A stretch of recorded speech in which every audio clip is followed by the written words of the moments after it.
El 13 de febrero de 1997, una mujer dio a luz a un niño en el Cedars-Sinai Medical Center de Los Ángeles. Cortó el cordón umbilical junto al padre. Y 6 semanas después, tuvo que ser convocada a una habitación de hotel para posar con él frente a una cámara, porque no lo había vuelto a ver desde el día en que nació. Nadie lo presentó así en los titulares. Nadie usó esa secuencia de hechos en ese orden. Porque contada de esa manera, la historia de Debbie Rowe no suena a escándalo, ni a amor, ni a transacción. Suena a algo mucho más difícil de nombrar. Suena a una mujer que tomó una decisión sobre su propio cuerpo, sobre su propia vida, sobre lo que significaba amar a alguien sin exigir nada a cambio. Y que luego tuvo que vivir durante décadas dentro de las consecuencias de esa decisión, mientras el mundo discutía si ella era una víctima, una cómplice, o simplemente una extraña en la historia más grande. Tú y hoy vas a saber de su propia voz. ¿Qué significa ser la madre de 2 personas a quienes no criaste y que durante años ni siquiera sabían tu nombre completo? Hubo un momento en que Debbie Rowe supo exactamente lo que estaba acordando, y lo eligió de todas formas. ¿Qué ocurre cuando la hija que diste en custodia intenta quitarse la vida, y tú estás ahí, en el mismo edificio, declarando ante un tribunal? ¿Y qué queda de una relación entre una madre y una hija, cuando la primera vez que se conocen de verdad la hija ya tiene 13 años y ha tenido que buscarte en Internet? Si cierras este video ahora, jamás vas a saber lo que realmente pasó. Pero para entender esto, primero hay que entender que la confesión más importante de Debbie Rowe no fue la que dio en 2003, ni la que surgió en los documentos judiciales, ni la que apareció en los correos filtrados. Fue la que dio sin querer, con una frase de 11 palabras, cuando alguien le preguntó cómo habían sido concebidos sus hijos. Me embarazaron, dijo. Es como yo insemino a mis yeguas para criar. Fue muy técnico, yo era su pura sangre. Esa frase no llegó sola. Llegó después de años de silencio, después de un matrimonio de 3 años que el mundo entero observó con desconfianza, después de 2 embarazos y 2 partos, y 2 veces firmando papeles que decían que los hijos que había llevado en su cuerpo serían criados por otro. Llegó cuando alguien finalmente le hizo la pregunta correcta, y ella respondió con la honestidad particular de las personas que han aprendido que la distancia metafórica duele menos que la verdad directa. Pero para entender por qué esas palabras importan tanto, hay que ir a un lugar anterior. No a la infancia de nadie, no a los premios ni a los escándalos, sino a una consulta dermatológica en Los Ángeles en 1986, donde una mujer que trabajaba como asistente médica respondió las preguntas de un hombre que tenía lupus y vitiligo, y que, debajo de todo lo demás que era, debajo del icono y el mito y la fama imposible, estaba simplemente asustado de lo que le estaba pasando a su cuerpo. Michael Jackson llegó a la consulta del Dr. Arnold Klein buscando respuestas médicas, y Debbie Rowe, que trabajaba ahí, se las dio. Así de simple, sin agenda, sin calcular lo que podría significar esa conversación 10 años después. Le explicó los procedimientos, le ofreció calma, y con el tiempo, Jackson comenzó a enviarle recuerdos autografiados, que ella exhibía con orgullo en su oficina. No como trofeos de alguien que conocía a una celebridad, sino como gestos entre 2 personas que se estaban convirtiendo en algo para las que no había una categoría lista. A su amiga Tonya Boyd lo describió sin rodeos. Debbie Rowe estaba completamente enamorada de Michael Jackson, y lo que Rowe decía de él también era sin rodeos. Si la gente lo conociera como yo lo conozco, no pensarían que es raro. Es único, es distinto. Esa amistad creció durante años con la lentitud de las cosas que no buscan un destino. No había contrato, no había plan, no había ningún tipo de negociación flotando en el fondo de cada conversación. Había 2 personas que se necesitaban de maneras que ambos entendían sin tener que explicarlas, porque explicarlas habría implicado nombrar algo que funcionaba precisamente porque no tenía nombre. Él llegaba a la consulta siendo el hombre que existía antes del escenario y después de quitárselo. Ella era alguien que lo veía en ese estado y no lo usaba para nada. No para conseguir algo, no para contárselo a nadie. Solo lo veía. Eso, para Michael Jackson, era casi una rareza clínica.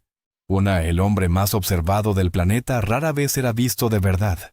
Existía una diferencia enorme entre los miles de personas que lo miraban desde las butacas de un estadio, y las poquísimas que podían estar en el mismo cuarto con él, sin que la presencia de su fama lo distorsionara todo. Debbie Rowe pertenecía a esa segunda categoría, no porque fuera especialmente resistente al magnetismo de su figura pública, sino porque lo había conocido antes de que esa figura pública fuera lo único visible. Lo había conocido con lupus y vitiligo y miedo, y eso creaba un tipo de familiaridad que ningún concierto ni ninguna portada de revista podía reemplazar ni borrar. Durante ese tiempo, Rowe se divorció de su esposo Richard Edelman, de quien decía sentirse atrapada. Y en ese proceso, confió en Jackson sobre su matrimonio infeliz, con una honestidad que pocas personas en la vida de él podían permitirse, no porque fuera calculadora, sino porque cuando alguien te trata con la misma honestidad durante años, la reciprocidad se vuelve natural. Jackson, por su parte, más tarde se abriría con ella sobre sus propias dificultades con Lisa Marie Presley. Cuando Jackson se casó con Presley en 1994, mantuvo su amistad con Rowe en secreto, y cuando Presley eventualmente supo de ella, la descartó. Creyó que Rowe no era una amenaza real, no era glamorosa, no tenía historial de celebridad. No era el tipo de mujer que su mundo reconocería como peligrosa. Pero Presley estaba mirando las cosas equivocadas, porque el peligro, si es que esa palabra aplica, no estaba en la apariencia de Rowe ni en su historia pública. Estaba en que ella conocía a Jackson de un modo que Presley no podía alcanzar desde donde estaba parada, y en que durante las llamadas telefónicas nocturnas que Jackson y Rowe seguían teniendo mientras él estaba casado, ella le repetía algo que con el tiempo se volvió una promesa que flotaba en el aire entre los dos. Si realmente quieres ser padre, yo llevaría a tu hijo. Lisa Marie Presley lo confirmó después en una entrevista con Playboy. Durante su matrimonio era muy consciente de que Debbie Rowe tenía sentimientos por Jackson y quería tener sus hijos. Y esa conciencia, esa presión invisible que no tenía nombre ni forma concreta, pero que existía todas las noches al otro lado de una línea telefónica, le jugó un papel en el desmoronamiento de su matrimonio. A principios de 1996, el matrimonio entre Jackson y Presley terminó. Y poco después de eso, en un espacio de tiempo que la lógica narrativa hace parecer inevitable, aunque en el momento no lo era en absoluto, Rowe quedó embarazada. Lo que ocurrió a continuación fue completamente invisible para el ojo público. En marzo de ese mismo año, sufrió un aborto espontáneo. La pérdida la devastó. Le dejó el miedo de que quizás nunca podría tener hijos. Y Jackson, que había hablado durante años de su deseo de ser padre con una intensidad que iba más allá del impulso ordinario, estuvo ahí para atravesar ese duelo con ella. No hubo cámaras. No hubo comunicados. Solo el peso compartido de algo que no llegó a ser, y la pregunta que ese peso dejaba abierta sobre lo que vendría después. Hay algo particularmente significativo en ese duelo compartido, que rara vez se menciona cuando se cuenta esta historia. Un aborto espontáneo no es un hecho neutro. Es una pérdida que altera la percepción de lo posible, que toca el cuerpo y la mente de una manera que no desaparece simplemente porque el tiempo siga avanzando.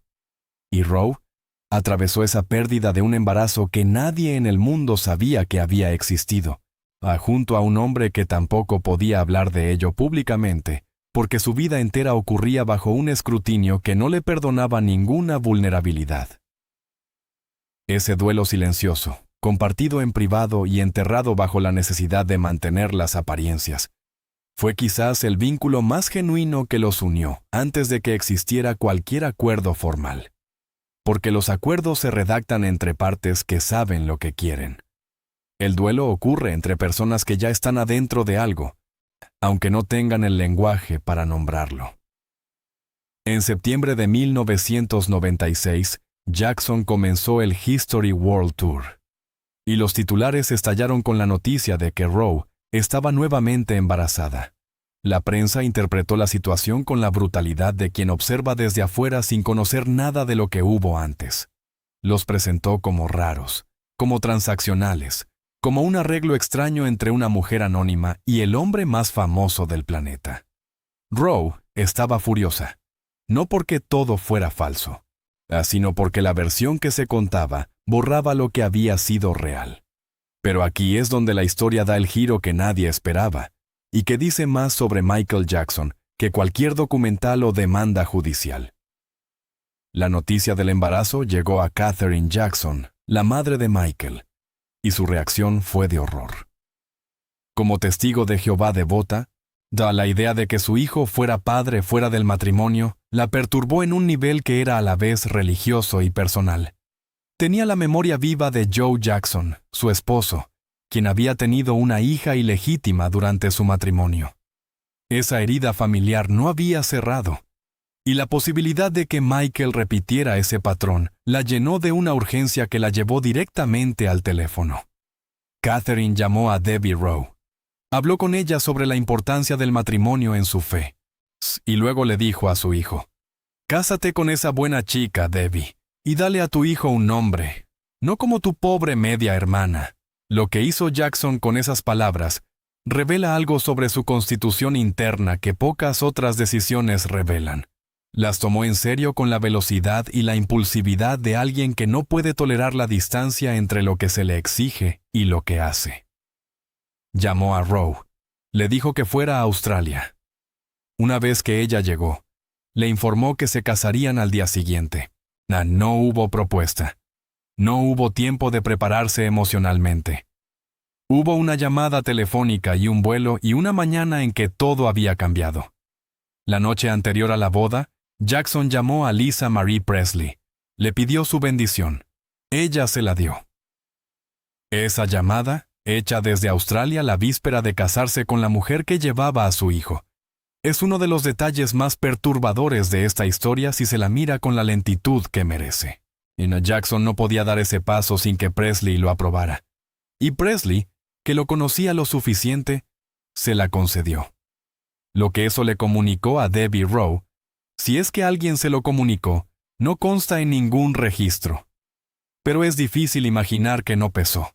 Que esa llamada, hecha desde Australia la víspera de su matrimonio, no depositara algo en el espacio entre lo que ella y Jackson eran el uno para el otro.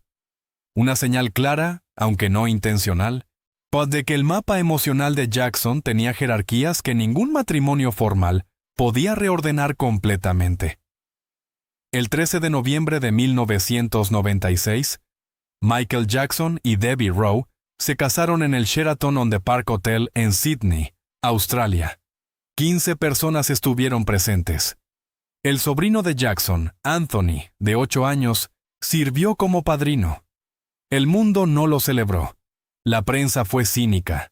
Los fanáticos, en conmoción. Uno de ellos resumió el sentimiento popular con una frase que era involuntariamente cómica en su desesperación. «Creo que es una trampa. Ella está embarazada. Mi vida se acabó». Pero si había una trampa en esa ceremonia de 15 personas, no era la que los fanáticos imaginaban. La trampa era más sutil y más antigua. Era la que ocurre cuando dos personas que se necesitan de maneras reales y complejas deciden formalizar esa necesidad con una institución diseñada para algo diferente. Y luego tienen que vivir dentro de la distancia entre lo que firmaron y lo que realmente existe. Jackson intentó contrarrestar la narrativa con una declaración pública que, extrañamente, no sonaba completamente fabricada. «Debbie y yo nos amamos por todas las cosas que nunca verán en el escenario ni en las fotos. Me enamoré de la hermosa, sin pretensiones y generosa persona que ella es. Y ella se enamoró de mí simplemente por ser yo, sin pretensiones». Esa palabra es la que no encaja en un discurso de relaciones públicas. Es demasiado específica, Es demasiado honesta respecto a lo que él necesitaba y no encontraba en ningún otro lugar. Es la palabra que elige a alguien que ha vivido rodeado de pretensiones durante tanto tiempo que sabe reconocer su ausencia cuando la encuentra, y que cuando la encuentra, la nombra aunque hacerlo lo exponga más de lo que es conveniente. Y entonces nació Prince. El 13 de febrero de 1997. Y entonces ocurrió lo que nadie contó en tiempo real. Prince fue llevado a cuidados intensivos por problemas menores de respiración. Pasó 5 horas bajo observación. Fue declarado saludable. Y luego fue llevado a Neverland Ranch con su padre, mientras Debbie Rowe se recuperaba en la casa de un amigo. 6 semanas pasaron antes de que ella volviera a verlo, no como madre que visita a su hijo, como figura convocada para una sesión fotográfica. Y le entregaron al bebé en una habitación de hotel. Le indicaron que sonriera junto a Michael. Una vez tomadas las fotos, fue enviada de regreso. Una ex niñera que trabajó en Neverland durante esos años recordó haber visto a Rowe tal vez 3 veces, y siempre parecía muy sombría. La sombra que cargaba en esas visitas no era la de alguien indiferente, era la de alguien que había acordado no apegarse, no que vivía con el peso físico de esa decisión cada vez que se acercaba al espacio donde existía el resultado de haber ignorado ese acuerdo consigo misma. En noviembre de 1997, Rowe anunció su segundo embarazo. Una niña que se llamaría Paris, en honor a la ciudad donde sus padres dijeron que fue concebida. Mientras ese embarazo avanzaba, los rumores sobre un romance reavivado entre Jackson y Lisa Marie Presley inundaron los tabloides. Fueron vistos juntos en Londres, en Sudáfrica, cuna en Los Ángeles. Algunos incluso sugerían que planeaban volver a casarse en Johannesburgo, a pesar de que Jackson ya estaba casado con Rowe y ella llevaba a su hija. Rowe abordó los rumores en televisión con una ecuanimidad que resultaba desconcertante viniendo de una mujer embarazada cuyo marido era fotografiado con su exesposa en 3 continentes. Dijo que no se sentía amenazada, que no tenía razones para creer que él no le fuera fiel. Y luego, en la misma entrevista, le agregó algo que transforma toda la escena, que lo más importante para ella era su amistad con Jackson, y que si su matrimonio interfería con eso, estaba dispuesta a dejarlo de lado para preservar ese vínculo. Esa declaración no es la de una esposa herida tratando de mantener las apariencias. Es la declaración de alguien que ha entendido, con una claridad que duele, cuál es la jerarquía real de lo que existe entre ella y Jackson. El matrimonio es la forma, la amistad es la sustancia. Y si la forma amenaza a la sustancia, la forma puede irse. Lo que esa comprensión revelaría años después, cuando el matrimonio efectivamente terminó, es que Rowe había sido más lúcida sobre la naturaleza de su relación con Jackson que cualquier periodista que especulaba desde afuera. No estaba en negación. Estaba en una especie de aceptación avanzada que le permitía funcionar dentro de un acuerdo que habría destruido a alguien menos dispuesto a ver las cosas como eran. El costo de esa lucidez, sin embargo, no era pequeño. Verlo claramente no significa no sentirlo. Y había algo en ese embarazo avanzado, en ese cuerpo que estaba produciendo vida por segunda vez, mientras su marido era fotografiado en otras ciudades con otra mujer, que no podía reducirse a filosofía sobre la naturaleza de los vínculos. El 3 de abril de 1998, nació Paris Michael Catherine Jackson, una niña de ojos azules.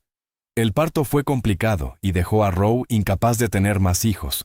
Jackson recordaría después que tomó a su hija recién nacida y corrió hacia su auto.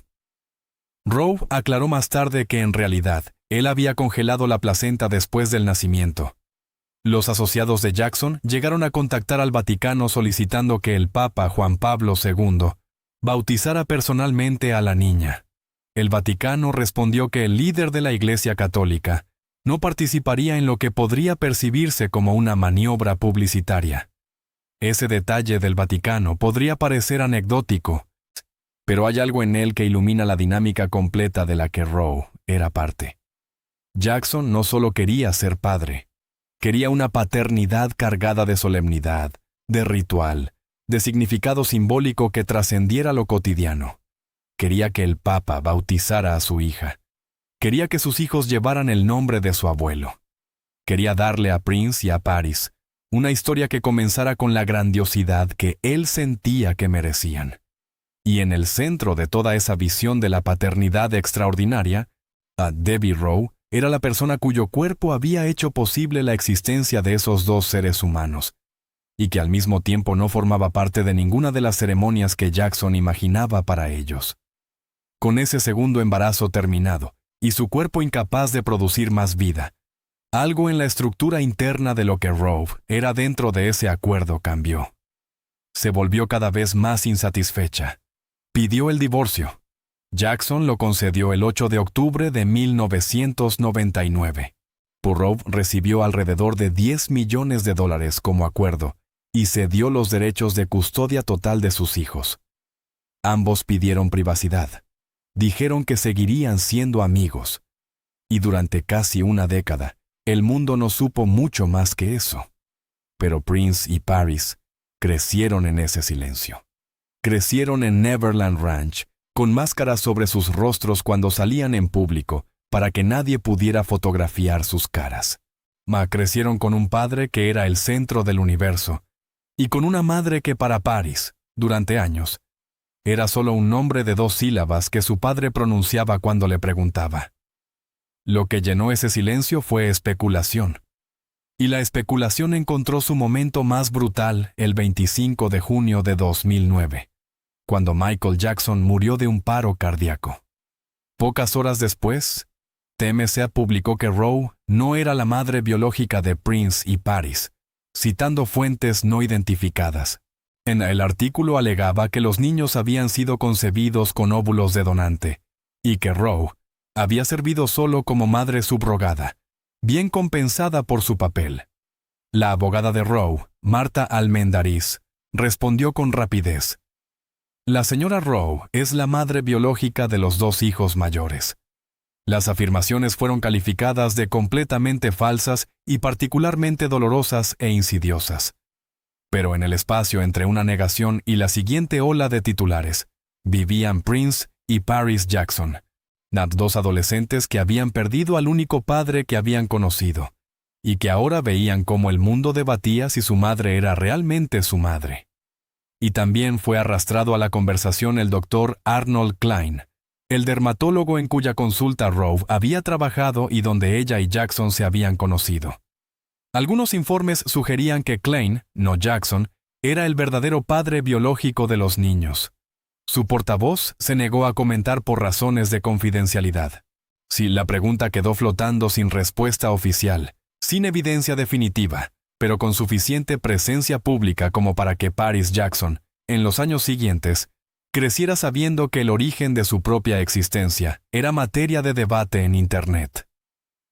Paris creció sin su madre durante la mayor parte de su infancia. No fue hasta que fue lo suficientemente grande para darse cuenta de que un hombre no puede parir un hijo que comenzó a preguntar. Le preguntaba a su padre. Él decía solo, «Deb», y ella decía, «Está bien, ya sé el nombre, solo el nombre». No buscó más información de inmediato. Después de la muerte de Jackson, recurrió a Internet. Aprendió lo que pudo desde la distancia segura de una pantalla antes de dar el paso real. Las 2 se reunieron cuando Paris tenía 13 años. Para entonces, todo lo que normalmente se construye entre una madre y una hija en los primeros años de vida estaba ausente y no podía recuperarse. Paris lo articuló con una precisión que supera ampliamente su edad. He tenido muchas figuras maternas, pero cuando mi mamá llegó a mi vida ya no era una cosa de mamá. Es más una relación de adultos. Una relación de adultos. Entre una madre y una hija de 13 años. No porque Paris fuera excepcionalmente madura, sino porque el vínculo que el tiempo había borrado no podía ser reemplazado sin primero nombrar su ausencia. Y Paris lo nombró, con una claridad que su madre, por muchos años, no había podido tener. En 2013, durante el juicio de la familia Jackson contra AEG Live, Debbie Rowe subió al estrado Y fue ahí, en ese contexto judicial, en ese edificio donde se debatía quién era responsable de la muerte del padre de sus hijos, donde el mundo escuchó algo para lo que ninguno estaba preparado.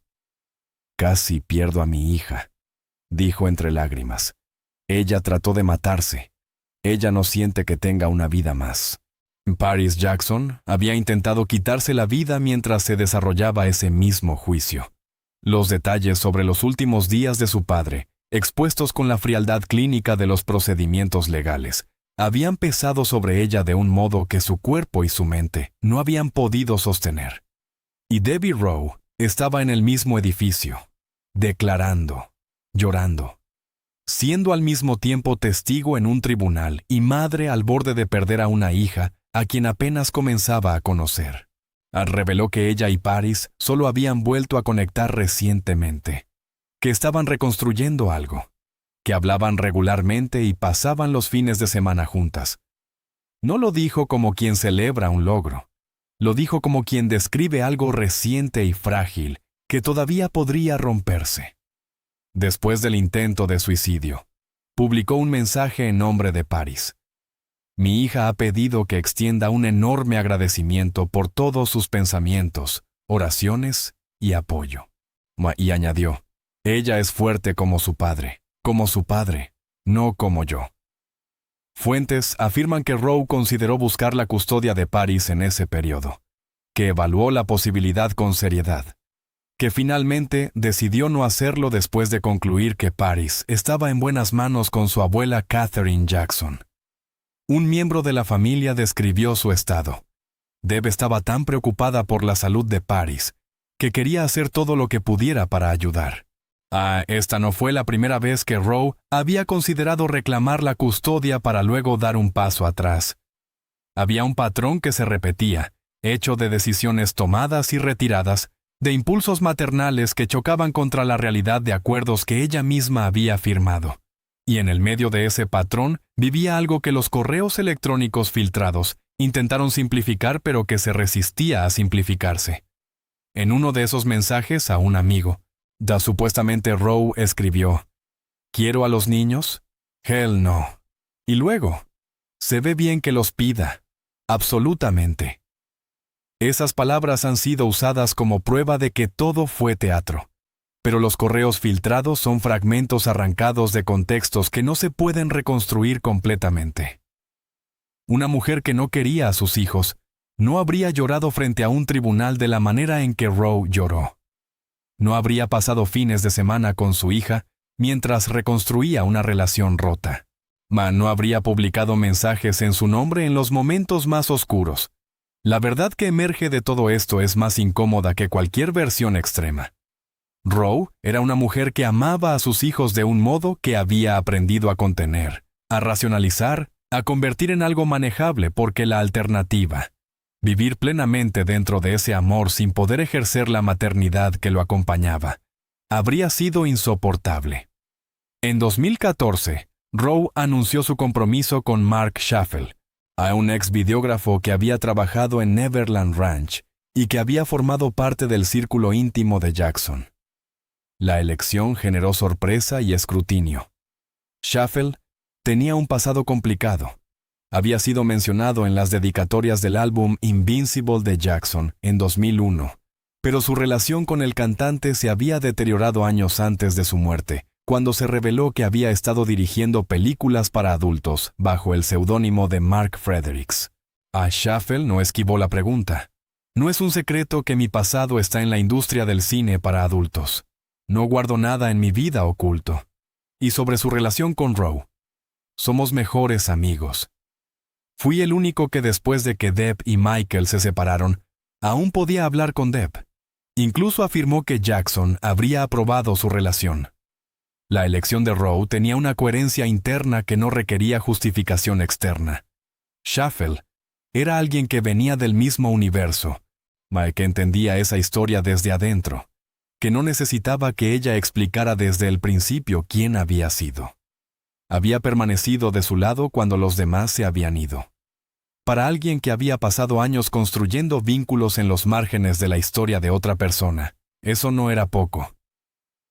En julio de 2016, Rowe reveló en una entrevista con Entertainment Tonight que había sido diagnosticada con cáncer de mama. Ya se había sometido a una cirugía para eliminar un tumor y estaba recibiendo quimioterapia. Apenas unas semanas antes de esa entrevista, Paris publicó una foto de ella misma besando la cabeza rapada de su madre. Una imagen que decía sin palabras lo que los años de distancia habían construido y lo que la enfermedad había terminado de revelar. La primera llamada, recordó Rowe, le tomó a Paris 30 segundos ponerse en contacto cuando se enteró. Le dijo, ¿estás bien? Rowe respondió, sí, lo tengo. Paris dijo, sé que lo tienes, mamá. Mamá. Esa palabra, dicha a los 18 años por alguien que a los 13 había buscado a su madre en Internet, porque su padre solo le daba el nombre, tiene un peso que no necesita amplificación. Rowe se rapó la cabeza antes de que la quimioterapia pudiera hacerlo. Eligió una peluca pelirroja que bromeó en llamar Úrsula, y dijo algo que, escuchado desde el comienzo de esta historia, y resuena de un modo que va mucho más allá de la enfermedad. La quimioterapia hace lo mejor para hacerte perder tu feminidad. Y lo que mucha gente no se da cuenta es que cuando me quito la peluca sigo siendo yo. Sigo siendo femenina. Sigo siendo una mujer.